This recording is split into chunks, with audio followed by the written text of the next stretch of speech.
Saudara-saudari yang terkasih, inspirasi sabda bagi keluarga hari ini, Kamis 10 Desember 2020. Injil Tuhan kita Yesus Kristus dikutip dari Matius 11 ayat 11 sampai 15 tentang Yesus dan Yohanes Pembaptis.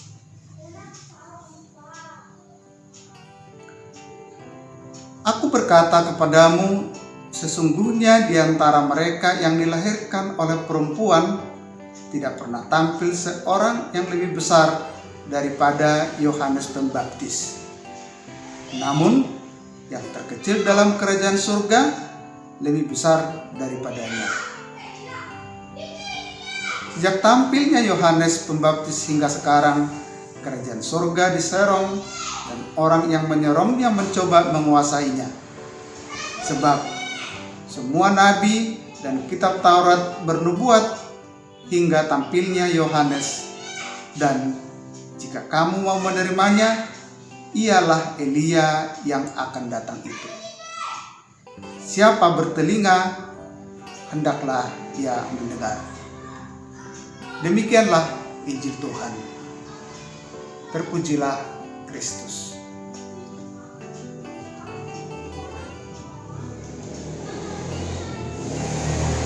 Saudara-saudari yang dikasihi Tuhan, Yohanes Pembaptis telah mempersiapkan jalan bagi Kristus Yesus karena dia adalah utusan yang mendahului mempersiapkan jalan bagi kehadiran Kristus di dunia ini.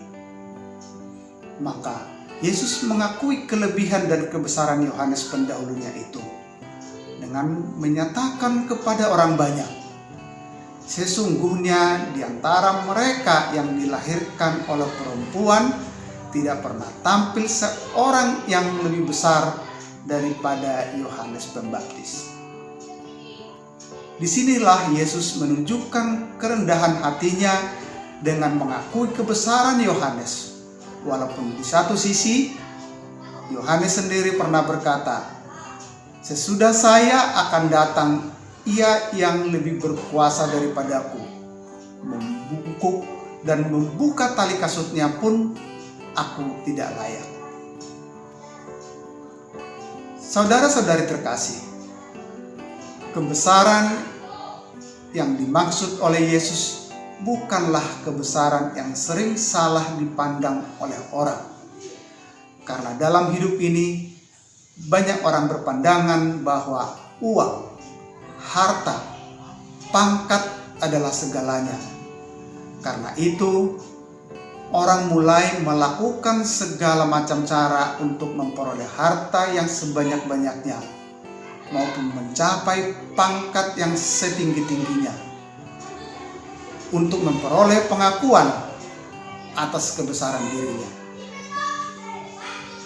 Seringkali manusia lupa bahwa harta, kekayaan, dan pangkat tidaklah pernah membuat orang puas, sehingga akan terus berupaya menumpuk harta maupun meraih pangkat hingga tidak terkendali dan mengarah kepada usaha dengan cara tidak halal yang membuat hidupnya semakin tidak tenang, bahkan terancam. Kondisi tersebut justru akan berbeda dialami orang-orang yang selalu mengandalkan Tuhan di dalam hidupnya. Karena dengan demikian, Tuhanlah segalanya, di mana kebahagiaan tidak diukur dari jumlah uang, harta kekayaan, dan pangkat. Tetapi meskipun kurang dalam harta, akan tetap dinikmati dengan penuh sukacita. Dengan mengandalkan Tuhan, kita tidak takut menghadapi masa depan, walaupun banyak tantangan dan rintangan yang kadangkala kurang jelas. Namun, percaya bahwa Tuhan akan selalu menolong dan memberikan kebutuhan yang cukup, dan yakin bahwa Tuhan tidak pernah meninggalkan umatnya menghadapi kesulitan dan dalam perjuangan hidup. Maka dengan mengandalkan Tuhan dalam kehidupan kita, serta menjalankan perintahnya, maka kelak kita mendapat kebahagiaan di dalam kerajaan surga. Saudara-saudari terkasih yang dikasihi Tuhan, dalam masa Advent ini merupakan saat-saat bagi kita untuk melakukan perubahan diri, dan kita mempersiapkan diri akan kehadiran Allah dalam nama anaknya Yesus Kristus. Marilah kita memohon kepadanya untuk memenuhi diri kita dengan Roh Kudus-Nya, seperti Dia memenuhi diri Yohanes Pembaptis, agar Roh Kudus membentuk diri kita dalam kasih, kerendahan hati, ketaatan yang sama seperti yang dianugerahkannya kepada Yohanes Pembaptis, agar kita mampu mempersiapkan jalan bagi Tuhan di dalam hati kita, di dalam keluarga kita. Marilah kita semakin peka akan kehadiran Tuhan dalam kehidupan pribadi dan keluarga kita, dan diajak untuk mendengarkan suaranya dalam iman, karena Dia berkata, "Siapa yang bertelinga, hendaklah dia mendengar."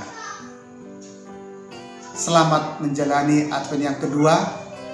Tuhan memberkati. Salam.